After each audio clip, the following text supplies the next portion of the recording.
sa latest satellite images po natin na yung bagyong Maymay na binantayan po natin itong mga nakarang araw ay naging isang low pressure area na lamang at huling namataan 565 kilometers silangan ng Etiague sa lalawigan ng Isabela. Malaki po ang posibilidad na malulusaw na rin itong low pressure area nito at magiging bahagi ng trough o yung extension or buntot nitong Typhoon Dolphin na nasa labas ng Philippine Area of Responsibility. Ang huling lokasyon ay may 1,900 kilometers northeast na extreme northern Luzon. Base sa pinakahuling datos natin, ang dolphin po ay hindi napapasok ng Philippine Area of Responsibility at patuloy nakikilos patungo naman sa may bahagi ng mainland China. Dahil sa bagyong dolphin, mapapanatili po nito yung lakas ng habagat. Makikita niyo po dito, marami pa rin kaulapan. Dahil posibleng bandang linggo pa ito maglandfall sa may bahagi nga ng mainland China. Inaasahan po natin na mapapanatili nito yung lakas ng hanging habagat na siya magdadala pa rin ng maulang panahon hanggang weekend po, no? Asahan ng mga kababayan po natin, lalong-lalo na sa malaking bahagi ng Luzon, yung western section ng Luzon. Gayun din sa may western section ng Visayas, ang maulang panahon hanggang this weekend, dulot po ng habagat na patuloy na hinahatak o pinalalakas ng bagyong dolphin. Mapapansin naman po ninyo, wala masyadong kaulapan sa may Visayas at Mindanao. Gayun din po, halos mababawasan na rin yung mga pag-ulan sa may bahagi ng Cagayan Valley region. Kaya po mga localized thunderstorms na lamang ang mararanasan. So liban po dito sa dalawang weather systems natin, yung bagyong dolphin po at low pressure area at ang habagat, wala na tayong minomonitor na iba pang low pressure area sa loob at labas ng Philippine Area of Responsibility. As of 5 a.m. naman, naka-issue po ang ating heavy rainfall warning. Ngayon po ay inaasahan pa natin. Hanggang alas 8 po, no, effective po itong heavy rainfall warning. Magiging maulan pa rin, lalong-lalo na po sa may bahagi ng Zambales. Sa amin po, dyan sa Bataan at ilang bahagi ng Pampanga, ay magpapatuloy po hanggang malalakas sa mga pag-ulan. Samantala, naka-yellow heavy rainfall warning naman po ang Metro Manila, Batangas, Cavite, Rizal at ilang bahagi ng Tarlac, Pampanga, Bulacan, Quezon, Laguna. Ibig sabihin, kung minsan po makararanas pa rin ng mga malalakas sa mga pag-ulan itong bahaging ito ng Luzon, particular na po hanggang mamaya alas 8. So may mamayang 8 a.m. po magkakaroon ulit tayo ng update dito sa ating heavy rainfall warning. So 3 hours po yung effectivity po nitong heavy rainfall warning. Samantala, may naka-issue naman po tayo na weather advices. So ito naman po pang 24 hours. So yung kanina 3 hours.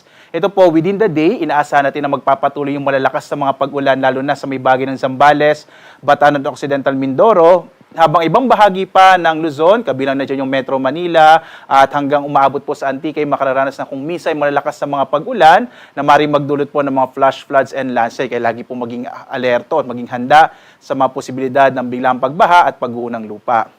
Bukas naman, sabi ko nga po sa inyo, magiging maulan pa rin yung weekend natin dahil po kahit wala na tayong bagyo sa loob ng PAR, ang bagyong dolphin ay patuloy na magpapalakas ng habagat. Kaya mapapansin nyo, mapapanatili po yung malalakas sa mga pag-ulan sa Zambales, Bataan at Occidental Mindoro. Gusto ko rin po bigyan ng emphasis or diin yung bahagi ng Cordillera. Posible po magkaroon din ng malalakas sa mga pag-ulan dito sa Cordillera at sa may area ng Ilocos Sur at La Union.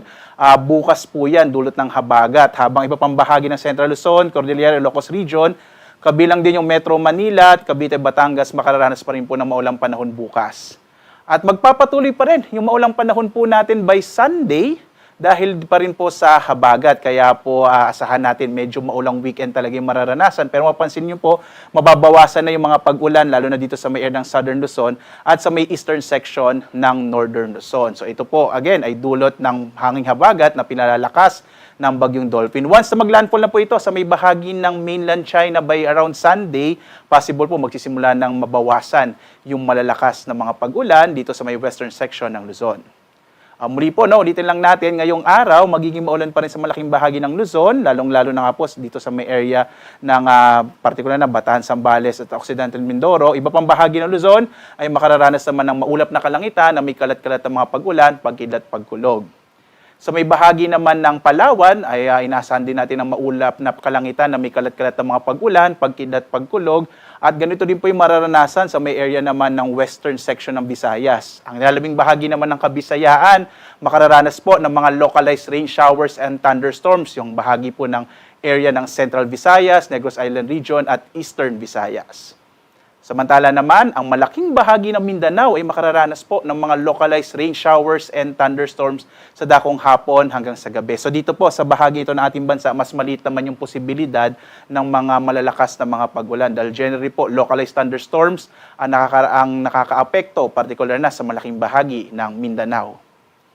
Samantala, sa lagay naman ng ating karagatan, may naka-issue pa rin tayong gale warning. Ito po ay dulot po nung trough o extension po ng bagyong Dolphin, kaya po may malalaking pag-alon sa may bahagi ng Batanes at Babuyan Islands, particular na sa Babuyan at Calayan Islands. Delikado pa rin maglayag yung mga maliliit na sasakyang pandagat, maliliit na mga bangka sa mga baybayin po na ito ng ating bansa. So yung mga maliliit na mga bangka, iwasan mo na pong pumalaot sa bahagi ng Batanes at Babuyan Islands. Gayun din po dito sa may western section ng Luzon, inaasahan din natin na kung minsan po ay maalon yung karagatan, kaya mag-ingat din po yung mga maliliit na mga sasakyang pandagat.